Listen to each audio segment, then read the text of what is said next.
नमस्कार, किसान समाचार में आपका स्वागत है। मैं हूं रेशमा आपके साथ। आइए नजर डालते हैं इस वक्त की हेडलाइंस पर।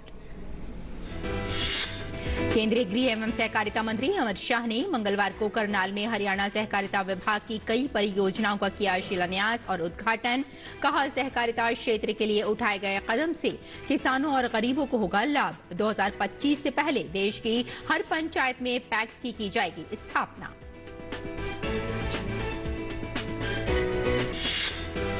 केंद्रीय कृषि एवं किसान कल्याण मंत्रालय ने कृषि वर्ष 2022-23 के लिए मुख्य फसलों के उत्पादन के दूसरे अग्रिम अनुमान किया जारी। केंद्रीय कृषि मंत्री तोमर ने कहा, 3235.54 लाख टन खाद्यान्न उत्पादन का है अनुमान। कृषि क्षेत्र दिन प्रतिदिन किसानों की अथक मेहनत, वैज्ञानिकों की कुशलता और सरकार की किसान हितैषी नीतियों के कारण हो रहा है विकसित।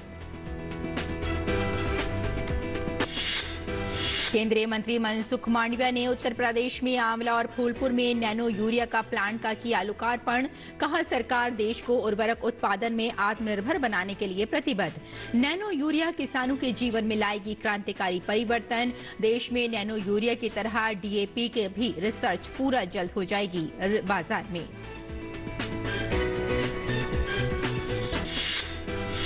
मुख्यमंत्री शिवराज सिंह चौहान ने कहा, G20 के कृषि समूह की प्रतिनिधियों का प्रदेश में कृषि के क्षेत्र में नीला गेहूं, शुगर फ्री आलू में हुए नवाचारों ने ध्यान किया आकर्षित। कृषि में सर्वाधिक उत्पादन के साथ नवाचारों में भी मध्य प्रदेश बनाएगा रिकॉर्ड। और अब समाचार विस्तार से। केंद्रीय गृह एवं सहकारिता मंत्री अमित शाह ने मंगलवार को करनाल में हरियाणा सहकारिता विभाग की कई परियोजनाओं का शिलान्यास और उद्घाटन किया। इस अवसर पर हरियाणा के मुख्यमंत्री मनोहर लाल सहित अनेक गणमान्य व्यक्ति उपस्थित थे। इस अवसर पर अमित शाह ने कहा कि हाल ही में प्रधानमंत्री नरेंद्र मोदी जी के नेतृत्व में केंद्रीय मंत्रिमंडल ने एक निर्णय लिया कि भारत सरकार एक कोऑपरेटिव एक्सपोर्ट हाउस बनाएगी जो सभी कृषि और हस्तकला उत्पादों को विश्व के बाजारों में भेजेगा। शाह ने कहा कि उन्होंने उस समय अपील की थी कि राज्यों को भी अपने ऐसे एक्सपोर्ट हाउस बनाने चाहिए और उन एक्सपोर्ट हाउस को भारत सरकार के एक्सपोर्ट हाउस का सदस्य बनना चाहिए। उन्होंने कहा कि हरियाणा सरकार ने इतनी जल्दी इस काम को शुरू करके एक बहुत अच्छी शुरुआत की है। कुछ समय पहले मोदी जी के नेतृत्व में देश की कैबिनेट ने एक निर्णय किया कि भारत सरकार एक कोऑपरेटिव एक्सपोर्ट हाउस बनाएगी जो सभी कृषि उत्पाद और सभी हस्तकला के कारीगरों की उत्पादों को विश्व के बाजार में भेजने का काम करेगी। उस वक्त मैंने एक अपील की थी कि राज्यों ने भी अपने ऐसे एक्सपोर्ट हाउस बनाने चाहिए और वो एक्सपोर्ट हाउस भारत सरकार के एक्सपोर्ट हाउस के मेंबर बनने चाहिए। अमित शाह ने कहा कि लगभग 1.25 साल के कार्यकाल में भारत सरकार के सहकारिता मंत्रालय ने अनेक क्षेत्रों में नई शुरुआत की है। सबसे पहले पैक्स को मजबूत करने का काम शुरू किया गया, उनके लिए मॉडल बायलॉज बनाने की शुरुआत की और हाल ही में पैक्स को CSC यानी कॉमन सर्विस सेंटर का काम करने की अनुमति दी गई है। अब ये पैक्स 20 प्रकार की अलग अलग गतिविधियां कर पाएंगे। हमने पैक्स को मजबूत करना शुरू किया। पैक्स की वायबिलिटी नहीं आती थी, इसलिए पैक्स के लिए एक मॉडल बायलॉज बनाने की शुरुआत की और उसको राज्यों को भेजा। अब पैक्स ये मॉडल बायलॉज की तहत ढेर सारे काम कर सकते हैं। अभी पैक्स को CSC का काम करने की अनुमति दी है।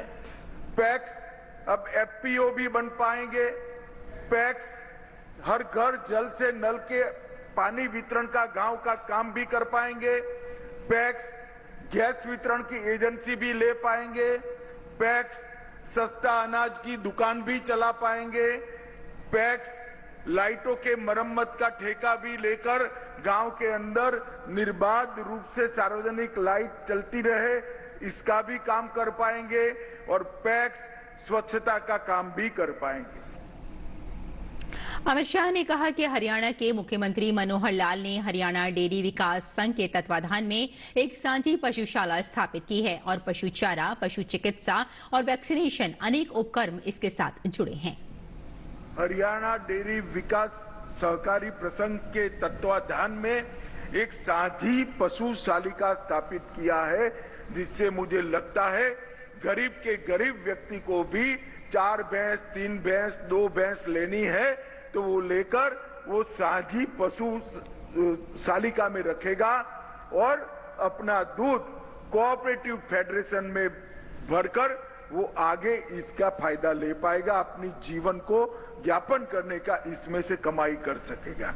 इसके साथ साथ पशु चारा, साइलेज, पशु की चिकित्साएं, संपूर्ण वैक्सीनेशन और अनेक प्रकार के फीडिंग के उपक्रम भी इसके साथ जुड़े हैं। इससे गरीब व्यक्ति पशुपालन के सहकार कार्यक्रम के साथ जुड़ेगा तो सही, परंतु साथ के साथ समग्र गांव के अंदर स्वच्छता का भी वातावरण होगा और गोबर गैस बनाकर गोबर को एक नेचुरल ऊर्जा उत्पादन कर फिर बाद में एक ऑर्गेनिक खाद के रूप में भी इसका मार्केटिंग हो पाएगा। तो एक मल्टी डायमेंशनल एक्सपेरिमेंट आज हरियाणा ने साझी डेयरी के माध्यम से करा है। सहकारिता मंत्री ने कहा कि यहां एक सहकारी दुग्ध संयंत्र का भी उद्घाटन हुआ है, जिसकी क्षमता 5 लाख लीटर दूध प्रतिदिन प्रोसेस करने की है और इसकी लागत लगभग 200 करोड़ रुपए है। उन्होंने कहा कि इससे बहुत सारे पशुपालकों को फायदा होगा। यहां सहकारी दूध संयंत्र का भी भूमि उद्घाटन हुआ है। हर रोज 5 लाख लीटर दूध प्रोसेस करने की यहां पर व्यवस्था की है। करीब 200 करोड़ रुपया इस पर इन्वेस्ट हुआ है। मुझे भरोसा है इससे बहुत सारे पशुपालकों को फायदा होने वाला है। पानीपत सहकारी चीनी मिल को भी यहां इथेनॉल प्लांट का संयंत्र लगाया गया है, जो 150 करोड़ रुपये की लागत से लगा है और 90,000 लीटर पर डे उत्पादन क्षमता करेगा। मित्रों, इथेनॉल से हमारे देश की पेट्रोलियम प्रोडक्ट की इंपोर्ट भी कम होती है और एक जैविक ईंधन के कारण पर्यावरण की भी सुरक्षा हो रही है। जब नरेंद्र मोदी सरकार बनी 2014 में, तब इथेनॉल का पेट्रोल डीजल में मिलान 1% से भी कम था, शायद आधा प्रतिशत था। आज हम 10% क्रॉस कर गए हैं और 2025 में 20% इथेनॉल पेट्रोल के अंदर मिक्स करने का काम ये नरेंद्र मोदी सरकार, भारतीय जनता पार्टी की सरकार सिद्ध कर लेगी। इससे शुगर मिलों की आमदनी बढ़ेगी, इससे वेस्ट एपीएमसी का और बिगड़ा हुआ धान, बिगड़ा हुआ अनाज भी उपयोग में आएगा और हमारे देश के इंपोर्ट बिल में भी भारी मात्रा में कटौती होगी। ये नया इनिशिएटिव मनोहर जी ने लिया है। अमित शाह ने कहा कि सहकारिता को फिर से प्रासंगिक और ग्रामीण आर्थिक गतिविधियों की रीढ़ की हड्डी बनाने के लिए जागरूकता लाना बेहद जरूरी है और इसके लिए यहां इंटरनेट रेडियो सहकारिता वाणी भी शुरू किया गया है। सहकारिता को ग्रामीण आर्थिक गतिविधियों की रीढ़ की हड्डी बनाने के लिए जागरूकता लाना बहुत जरूरी है। आज यहाँ पर इंटरनेट रेडियो सहकारिता वाणी भी शुरू की गई है। मुझे लगता है कि सभी पैक्स और सभी किसानों के लिए ये सारी योजनाएं, ये सारी सुविधाएं और ये सारी इंफॉर्मेशन टिप पर होगी। मोबाइल पर इंटरनेट वीडियो सुनकर किसान इसका फायदा ले पाएंगे। इससे भी सहकारिता का बढ़ावा होने वाला है। सहकारी समितियों के अलग अलग काम के लिए भारत सरकार के तत्वाधान में चल रहे एनसीडीसी ने आज हरियाणा को 10,000 करोड़ रुपए की राशि इश्यू की है, जो कम सूद पर किसानों की सहकारी समिति को दी जाएगी। ये 10,000 करोड़ रुपया बहुत बड़ी बात होती है सहकारी समितियों के लिए और भारत सरकार ने ये जो इनिशिएटिव लिया है, इसका आज फायदा हरियाणा के किसान को भी मिल रहा है। और केंद्रीय कृषि एवं किसान कल्याण मंत्रालय द्वारा कृषि वर्ष 2022-23 के लिए मुख्य फसलों के उत्पादन के दूसरे अग्रिम अनुमान जारी कर दिए गए हैं। केंद्रीय कृषि एवं किसान कल्याण मंत्री नरेंद्र सिंह तोमर ने बताया कि वर्तमान कृषि वर्ष में 3,235.54 लाख टन खाद्यान्न उत्पादन का अनुमान है। उन्होंने कहा कि कृषि क्षेत्र दिन प्रतिदिन किसानों की अथक मेहनत, वैज्ञानिकों की कुशलता व प्रधानमंत्री नरेंद्र मोदी के नेतृत्व में सरकार की किसान हितैषी नीतियों के कारण विकसित हो रहा है। और मुख्य फसलों के अनुमानित उत्पादन की अगर बात करें तो खाद्यान्न 3,235.54 लाख टन रिकॉर्ड किया गया और चावल 1,308.37 लाख टन रिकॉर्ड किया गया। और अगर यहाँ बात की जाए जौ की तो 22.04 लाख टन रिकॉर्ड किया गया। कुल दलहन 278.10 लाख टन रिकॉर्ड किया गया और चना 136.32 लाख टन रिकॉर्ड किया गया। मुख्य फसलों के अनुमानित उत्पादन की ये बात हो रही है। और खाद्यान्न 3,235.54 लाख टन रिकॉर्ड किया गया। तिलहन 400.01 लाख टन रिकॉर्ड किया गया। चावल 1,308.37 लाख टन रिकॉर्ड किया गया। गेहूं 1,121.82 लाख टन रिकॉर्ड किया गया। और पोषक मोटे अनाज की अगर बात करें 527.226 लाख टन इसको रिकॉर्ड किया गया। मक्का 346.13 लाख टन रिकॉर्ड किया गया। जौ 22.04 लाख टन रिकॉर्ड किया गया और कुल दलहन 278.10 लाख टन रिकॉर्ड किया गया।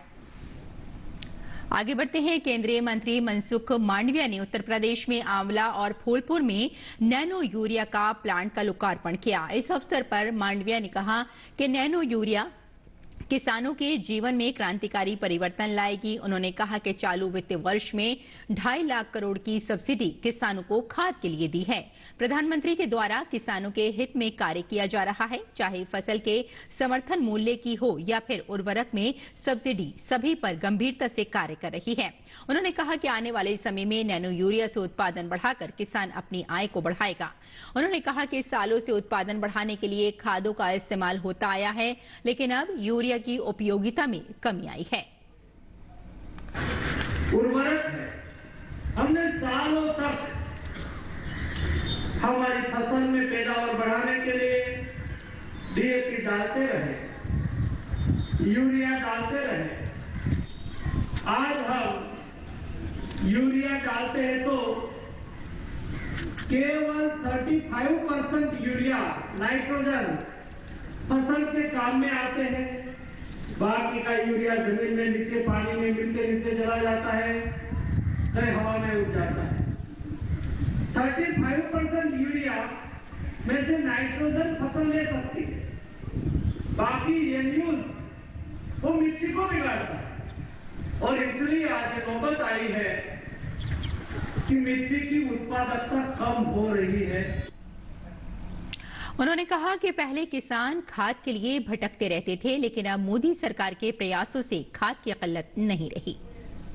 किसान रोड पर थे, लेकिन खाद उपलब्ध नहीं होती थी क्योंकि अंतर्राष्ट्रीय हो पाता था। लेकिन दोस्तों, मोदी जी ने देश में उर्वरक की किल्लत ना हो।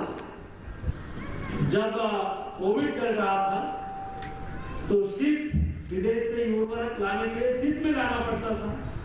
शिप बंद थी, बंदरगाह बंद था, उर्वरक लाने में दिक्कत थी और ये यूरिया का प्लांट भी बंद था, तो उर्वरक की कीमत भी बढ़ गई।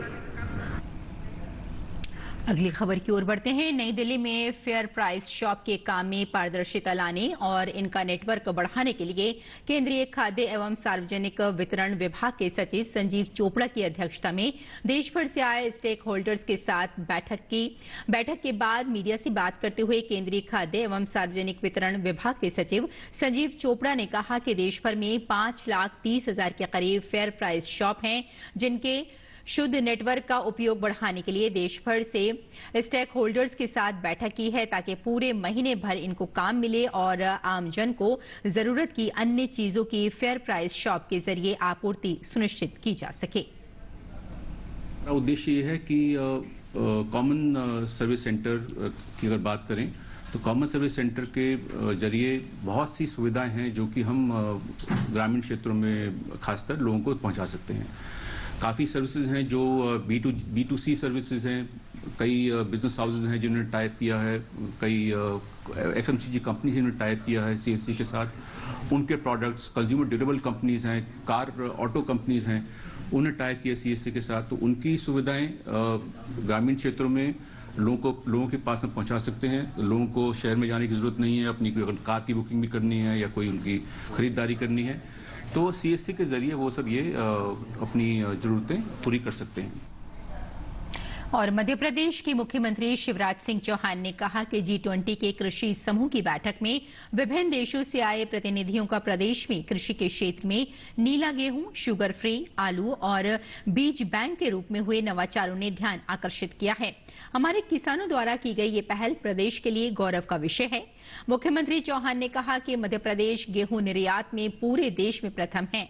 विलुप्त हो चुके मोटे अनाजों का बीज बैंक विकसित करने वाली डिंडोरी की लाहरी बाई ने भी G20 सम्मेलन में अपना स्टॉल लगाया है। श्री अन्न का ये बीज बैंक विदेशों से आए प्रतिनिधियों के आकर्षण का केंद्र बन गया है। प्रदेश में कृषि के क्षेत्र में नवाचार जारी है, इसमें भी हम रिकॉर्ड बनाएंगे।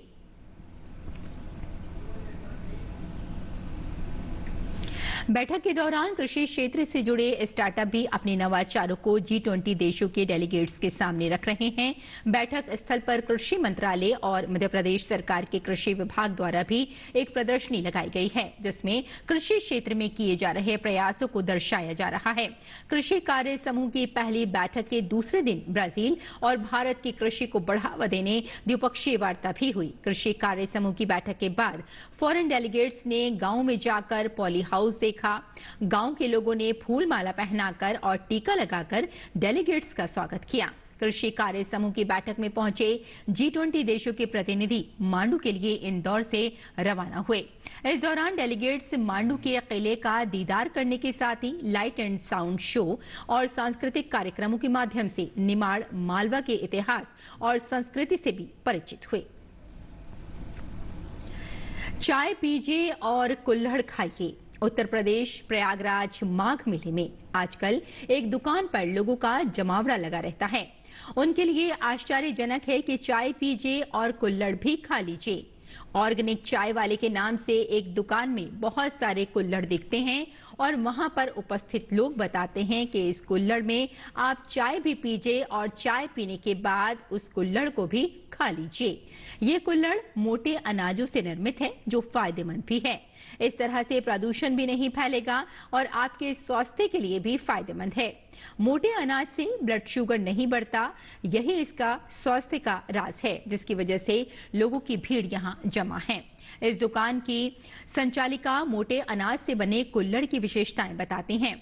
देवरिया की एक संस्था ने ये कुल्हड़ निर्मित किया है और अब इसे जगह जगह कुल्हड़ निर्मित किया जा रहा है और अब इसे जगह जगह प्रदर्शित भी किया जा रहा है। इसकी अभी लागत प्रति कुल्हड़ 15 रुपए है।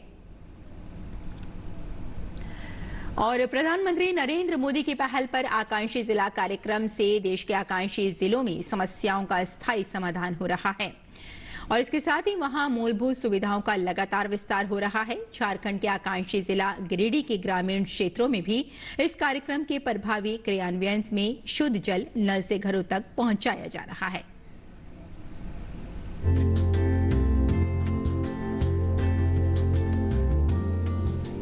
झारखंड के आकांक्षी जिला गिरिडीह में केंद्र प्रायोजित आकांक्षी जिला कार्यक्रम गरीब और लाचार लोगों के चेहरे पर खुशियां बिखेर रहा है।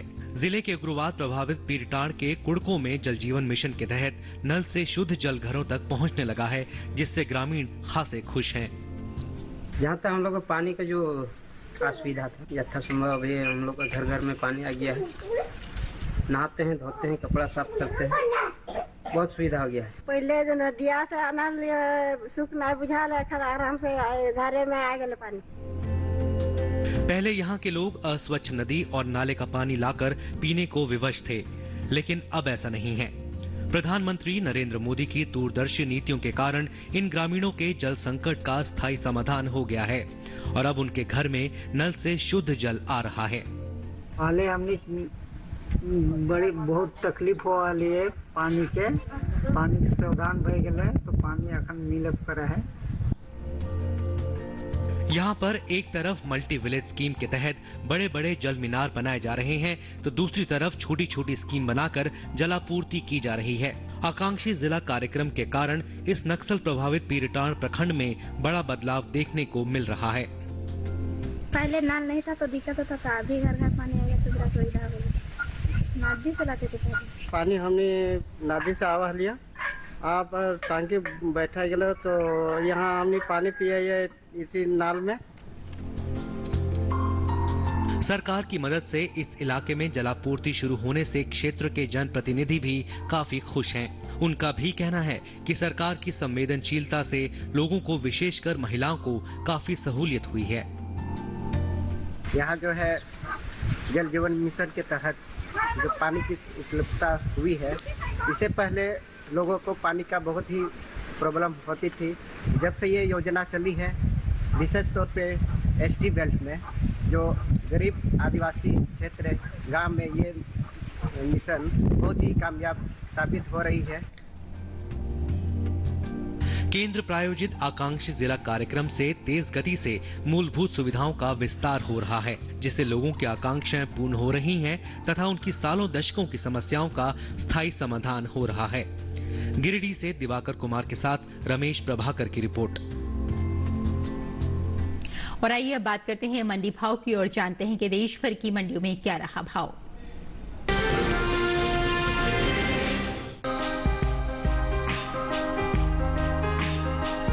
चालू रबी सीजन में गेहूं की बुआई बीते साल से आगे चल रही है। कृषि मंत्रालय की ओर से जारी ताजा आंकड़ों के अनुसार 3 फरवरी तक रबी गेहूं की बुआई का क्षेत्रफल 1,39,000 हेक्टेयर बढ़ा है। साल 2022-23 के लिए रबी गेहूं की बुआई 3,43,23,000 हेक्टेयर में हो चुकी है, जबकि बीते साल इस दौरान रबी गेहूं की खेती 3,41,84,000 हेक्टेयर में हुई थी। फिलहाल कृषि उपज मंडियों में गेहूं की आवक सामान्य बनी हुई है। भाव की बात करें तो मंगलवार को काला पीपल मंडी में गेहूं के सौदे मजबूती के साथ हुए। वहीं दाहोद, बेगू और खातेगांव मंडी में गेहूं के भाव में नरमी रही। एग मार्कनेट के मुताबिक गुजरात की दाहोद मंडी में 13 फरवरी को गेहूं का भाव रहा 2,600 रुपए। 14 फरवरी को उसके भाव में 30 रुपए की गिरावट आई और भाव हो गया 2,570 रुपए। मध्य प्रदेश की काला पीपल मंडी में इस दौरान लोकवान गेहूं के सौदों में बढ़त के साथ कारोबार हुआ। यहाँ 13 फरवरी को लोकवान गेहूं का भाव था 2,235 रुपए। 14 फरवरी को इसके सौदे 10 रुपए चढ़कर 2,245 रुपए पर हुए। राज्य की ही खातेगांव मंडी में 13 फरवरी को गेहूं का भाव रहा 2,540 रुपए। 14 फरवरी को इसके भाव में 99 रुपए की नरमी आई और भाव 2,441 रुपए पर आ गया। राजस्थान की बेगू मंडी में इस दौरान गेहूं के भाव में सुस्ती देखने को मिली। यहाँ 13 फरवरी को गेहूं का भाव था 2,460 रुपए। 14 फरवरी को इसके भाव में 270 रुपए की भारी गिरावट आई और भाव 2,190 रुपए पर आ गया। उत्तर प्रदेश की मंडियों में गेहूं के भाव की बात करें तो यहाँ मंगलवार को आगरा मंडी में धारा गेहूं का भाव रहा 2,875 रुपए। अलीगढ़ मंडी में भाव रहा 2,650 रुपए। गोंडा मंडी 2,450 रुपए पर बिकी, जबकि राज्य की ही लखीमपुर मंडी में इस दौरान गेहूं के सौदे 2,480 रुपए पर हुए।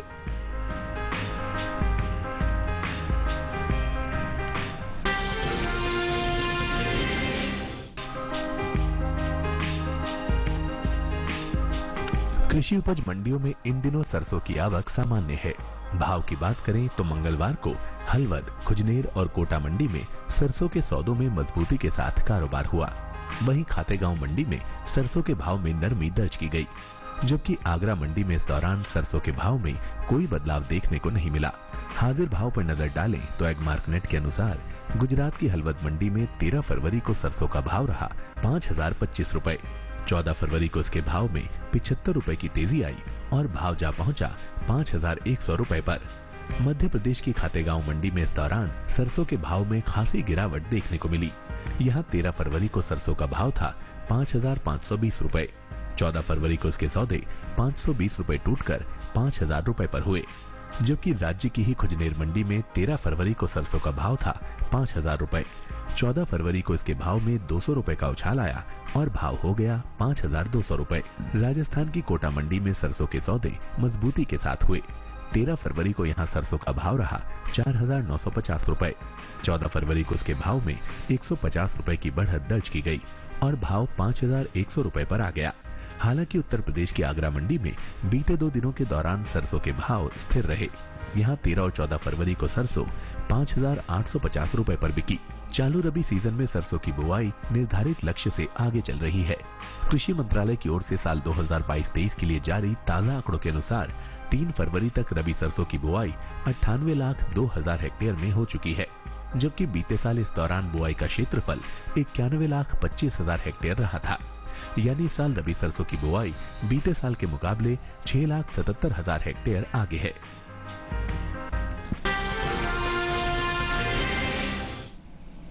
और खेती किसानी के साथ साथ आइए नजर डाल लेते हैं कुछ और महत्वपूर्ण खबरों पर। खास खबर में एनआईए ने कोयंबटूर सिलेंडर ब्लास्ट मामले में दक्षिण भारत के 3 राज्य तमिलनाडु, केरल और कर्नाटक की 60 अलग अलग जगहों पर छापेमारी की। ये छापा आतंकी संगठन आईएसआईएस से संबंध रखने वाले संदिग्धों को पकड़ने के सिलसिले में डाला है। ये छापे चेन्नई, कोयंबटूर, नागापट्टिनम, तिरुनेलवेली जिलों में डाले गए हैं। विदेश मंत्री डॉक्टर एस जयशंकर और फिजी के राष्ट्रपति रातू विलियम मैवलिली कोटोनिवेरे ने 12वें विश्व हिंदी सम्मेलन का उद्घाटन किया। फिजी के नांदी में 2 दिन तक चलने वाले सम्मेलन का आयोजन फिजी सरकार के सहयोग से भारत सरकार का विदेश मंत्रालय कर रहा है। विदेश मंत्री ने कहा कि प्रवासन के बाद हमें अपनी संस्कृति को नहीं भूलना चाहिए और अपनी भाषा से जुड़े रहना चाहिए। इस मौके पर विदेश मंत्री डॉक्टर एस जयशंकर और फिजी के राष्ट्रपति विलियम कोटोनिवेरे ने साझा डाक टिकट भी जारी किया। फिजी पोस्ट के सहयोग से जारी किए गए डाक टिकट में विश्व हिंदी सम्मेलन के लोगों को उकेरा गया है। साथ ही सम्मेलन में आईसीसीआर की गगनाचल आरंभिका समेत 6 पुस्तकों का लोकार्पण किया गया। सीबीएसई की 10वीं और कक्षा 12वीं की परीक्षा शुरू हो गई है। सीबीएसई द्वारा जारी आंकड़ों के मुताबिक इस साल लगभग 38,83,710 विद्यार्थी इन परीक्षाओं में शामिल हो रहे हैं। परीक्षाएं देश भर में 7,200 से अधिक केंद्रों और दुनिया भर के 26 देशों में आयोजित की गई हैं। कक्षा 10 की परीक्षा 21 मार्च को समाप्त हो जाएगी, वहीं कक्षा 12 की परीक्षा 5 अप्रैल को समाप्त होगी। लाइफ मिशन घोटाले मामले में प्रवर्तन निदेशालय ने बड़ी कार्रवाई की है। प्रवर्तन निदेशालय ने कथित लाइफ मिशन मनी लॉन्ड्रिंग मामले में केरल के मुख्यमंत्री के पूर्व प्रधान सचिव शिवशंकर को गिरफ्तार किया है। सोमवार और मंगलवार को ईडी ने शिवशंकर से पूछताछ की थी। तो किसान समाचार में फिलहाल इतना ही। अनुमति दें। नमस्कार।